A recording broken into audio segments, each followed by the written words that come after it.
En fait, tout nous tourmente. Chaque connaissance reçue au moment de la mort, chaque souvenir de choses vécues ou connues est pour nous une flamme cuisante. Et tous les souvenirs nous montrent ce côté qui était en eux la grâce et que nous méprisions. Quel tourment est-ce? Nous ne mangeons pas, nous ne dormons pas, nous ne marchons pas avec nos pieds.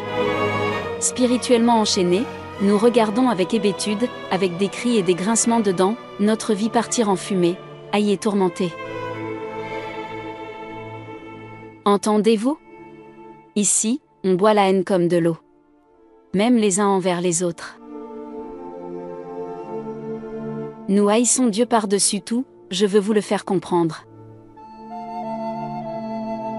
Les bienheureux du ciel doivent l'aimer, car ils le voient sans voile, dans son éblouissante beauté. Cela les béatifie tellement qu'ils ne peuvent être décrits. Nous le savons et cette connaissance nous rend furieux.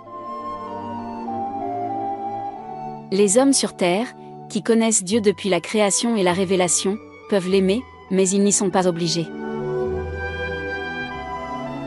Le croyant, je le dis en grinçant des dents, qui contemple pensivement le Christ sur la croix, les bras tendus, finira par l'aimer. Mais lui, dont Dieu ne s'approche que dans l'ouragan, comme un punisseur, comme un juste vengeur, parce qu'un jour il fut répudié par lui, comme nous sommes arrivés. Il ne peut s'empêcher de le haïr, avec tout l'élan de sa mauvaise volonté, éternellement, en vertu de la libre acceptation avec laquelle, en mourant, nous avons exhalé notre âme et que nous ne retirons pas encore maintenant et n'aurons jamais la volonté de se retirer. Comprenez-vous maintenant pourquoi l'enfer dure éternellement? Parce que notre obstination ne nous quittera jamais. Forcé, j'ajoute que Dieu est miséricordieux même envers nous. Je dis « forcé », car même si je dis ces choses délibérément, je n'ai toujours pas le droit de mentir, comme je le souhaiterais volontiers. Je dis beaucoup de choses contre ma volonté. Même la chaleur de l'abus, que j'aimerais vomir, je dois l'étrangler.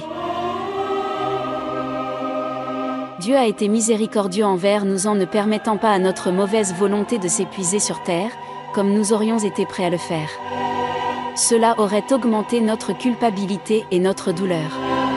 Il nous a fait mourir prématurément, comme moi, ou a provoqué d'autres circonstances atténuantes. Maintenant, il se montre miséricordieux envers nous en ne nous obligeant pas à nous rapprocher de lui comme nous le sommes dans ce lieu infernal reculé, cela diminue le tourment.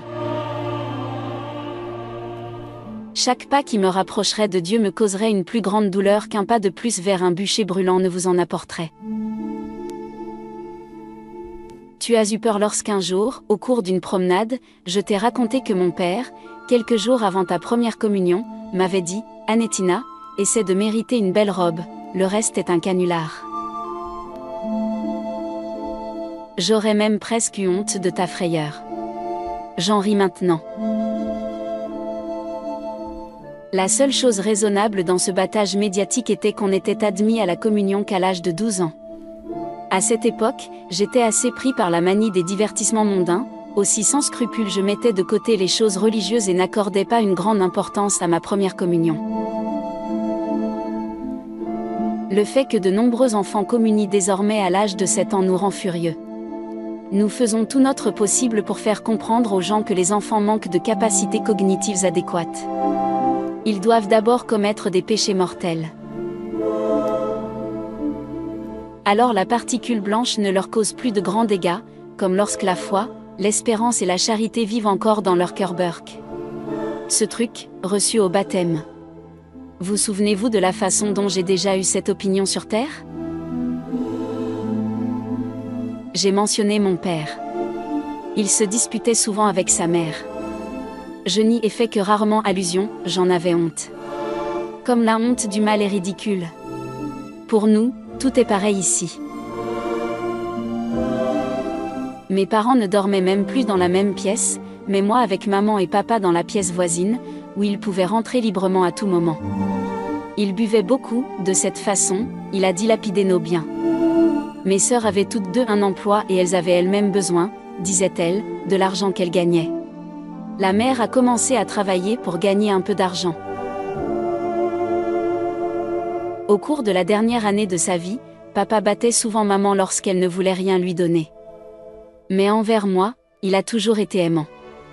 Un jour, je vous en ai parlé et vous avez alors été offensé par mon caprice. De quoi n'avez-vous pas été offensé envers moi?